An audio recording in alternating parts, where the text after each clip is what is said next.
Meus amados irmãos, a paz do bom mestre, paz do Senhor Jesus, queridos amigos, seguidores, irmãos, distintos colegas, todos que estão assim engajados nesta obra de levar adiante o reino, as boas notícias, o Evangelho. O Evangelho é boas novas, desde que essas boas novas sejam proclamadas, anunciadas.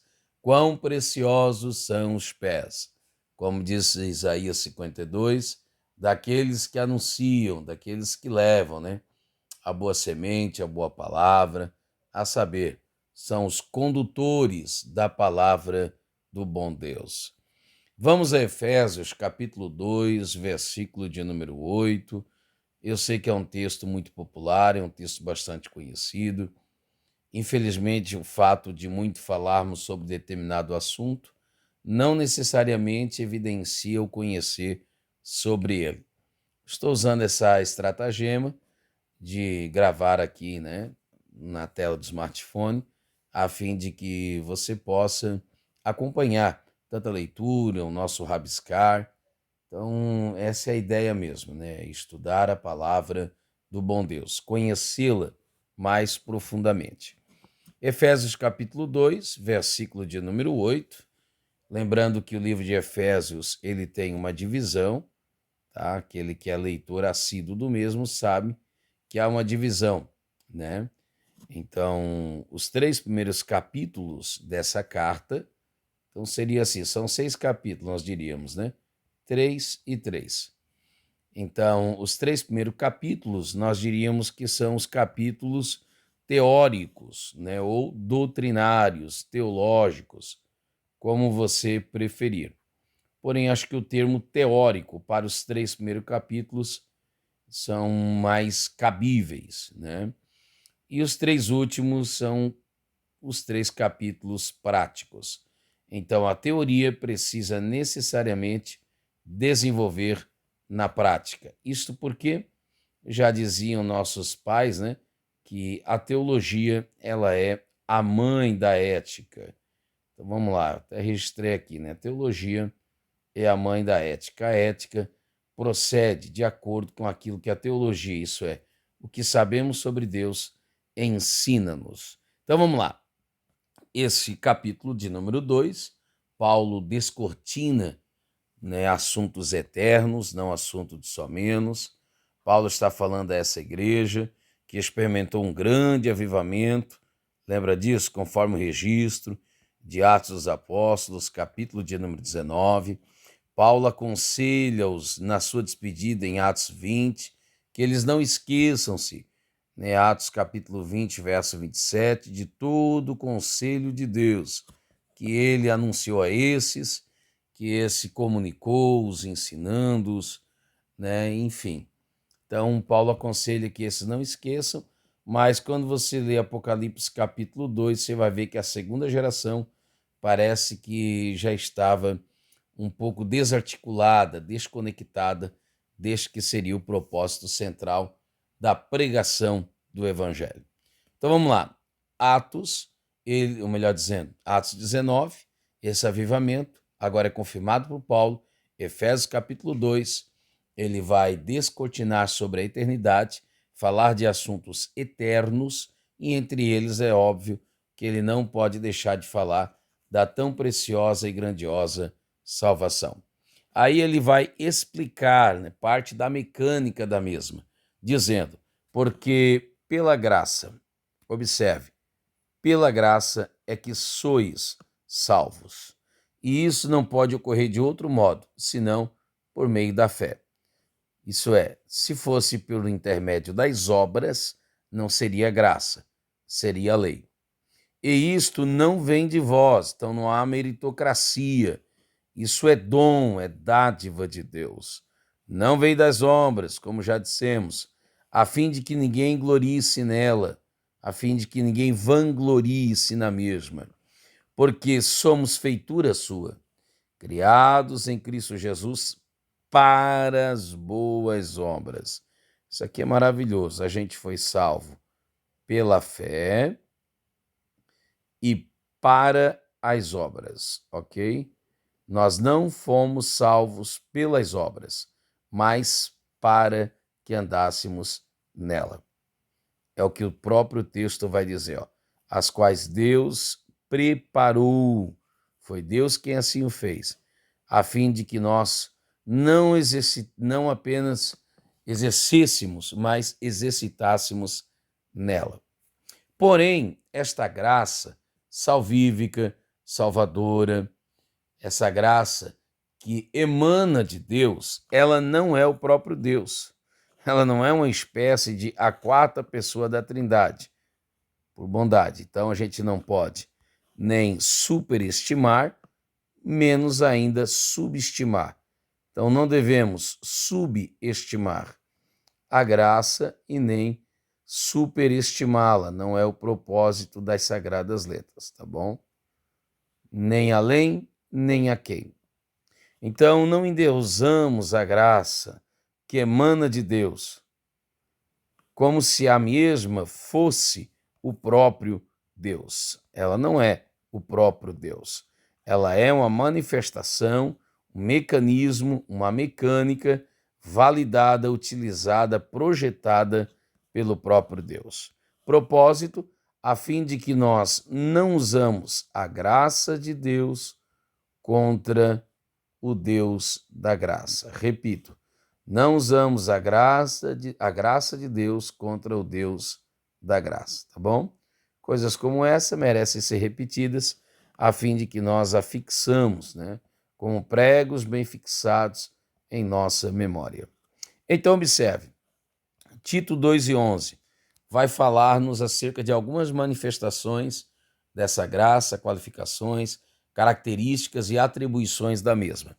Em primeira instância, a graça salva. Como está escrito aqui em Efésios, Tito, né, ou Paulo escrevendo a ele, também vai ratificar a mesma verdade.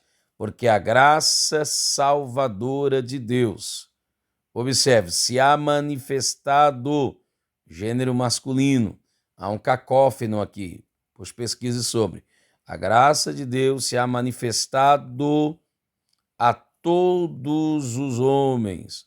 Então Deus não é partidário, Deus não faz acepção de pessoas, né? Deus não está dizendo que um em específico foi eleito para tanto, quanto o outro foi rejeitado para tanto. Deus não assim o faz. Então a graça, ela é salvífica, a graça de fato, ela salva. Segunda instância, a graça ensina. Olha o versículo de número 12. Então a graça ela não tem apenas uma objeção. Você não pode limitar a graça apenas naquilo que alguém entende pela mesma, dizendo aqui o que é graça. O que é graça? Graça é favor não merecido. Não. Favor não merecido é sim graça, mas a graça não é apenas isso. Favor merecido é uma parte de um todo, não é um todo, em parte. Tá certo? Então, vamos a essa compreensão, tá bom? É uma das variantes desta graça. Em segundo lugar, ensinando-nos. A graça nos ensina, capacita-nos a discernir, a compreender que, renunciando à impiedade, então ela também exige a mesma graça que graciosamente salva-nos, sem levar em consideração nossos pseudos méritos, é a mesma graça que traz exigência. Ela ensina-nos a renunciar à impiedade. Lembra do radical da palavra pio, santo. Ímpio, não santo. Então a gente renuncia àquilo que não é santo. Aquelas que são as concupiscências mundanas. Então a graça também é sanadora, a graça também é seletiva, a graça é instrutiva, por isso ela ensina, a fim de que nós vivamos nesse presente século. De que maneira? Sóbria, justa e piamente. Vamos lá. E a graça, por fim, terceira instância, característica e atribuição da mesma nesse texto, a graça motiva. Aguardando. A graça é a esperança. A graça, ela não limita-se, ela não atém-se a este século. Neste século, como espécie de manutenção. Ela ensina-nos a fim de que vivamos assim, de uma maneira sóbria. Lembra o que é sóbrio? Sóbrio é exatamente o avesso do indivíduo que, ao invés de viver com sobriedade, vive fora do seu juízo. Então, a graça, ela põe juízo, ela traz lucidez. Ela também ensina-nos a viver de maneira justa e piamente. Agora, contraste a palavra piamente com impiamente. Impiamente, não piamente. Piamente, isto é, de uma maneira santa, separada, santificada. Então, essa graça, ela nos motiva a guardarmos a bem-aventurada esperança, porque enquanto aqui estivermos, teremos de lutar, manifestando de uma maneira sóbria, justa e piedosa. Porém, nós não fizemos isso com o intuito do aqui e do agora. Isso é apenas um prelúdio da bem-aventurança, da boa esperança, que nós cremos que em Cristo Jesus se manifestará mediante o seu aparecimento da glória, do nosso grande Deus, a saber, o nosso Salvador, Jesus Cristo. Então, termino dizendo, é verdade que a graça tem essas atribuições e manifestações, mas não provocamos ou acreditamos em hipergraça, barateamento da graça, esvaziamento do sentido da palavra, de modo algum. A graça, ela é salvadora, a salvação, ela é gratuita, porém, ela não é barata. Não é que ela não custou nada. Na verdade, depois você leia, 1 Pedro, capítulo de número 1, versículos 18 e 19. Você perceberá ali que ela custou um preço tão caro que somente um, a saber, Jesus, que a Bíblia diz que não foi com ouro e nem com prata, conforme o registro desse texto da teologia pedrina. Então, em Cristo Jesus, a salvação foi de graça, mas não é de graça. A salvação foi dada gratuitamente, mas isso não quer dizer que ela não custou nada. É quando eu presenteio alguém. Esse alguém presenteado não paga nada. Se pagasse, ele estaria adquirindo, feito uma aquisição. Não estaria recebendo gratuito. Esse alguém não pagou, foi gratuito. Mas o fato desse alguém não pagar não quer dizer que foi de graça e que nada custou. Alguém pagou por este. Então, termino com a seguinte ideia. Apresente-me apenas um personagem da Bíblia que tenha sido salvo por ela, isto é, pela graça, graciosamente, imerecidamente, mas esse indivíduo tenha ficado na inércia sem ter dado uma resposta positiva a esta graça. Apresente-me um personagem sequer. Você vai me dizer assim, o ladrão da cruz, ok, não pagou nada por ela. O ladrão da cruz, a salvação gratuita, foi disponibilizada e garantida por Jesus. Mas ele não ficou na inércia. Ele não ficou sem dar uma resposta positiva. Na verdade, ele manifestou fé quando ele vai fazer algumas confissões sobre Jesus. Lembra-te de mim, salvação pessoal. Quando entrares no teu reino, só tem reino quem é rei. Ok? Nós, com efeito, pecamos, confidenciou seu pecado. Mas esse em nada pecou, confidenciou a justiça, a inculpabilidade de Jesus, nosso Senhor.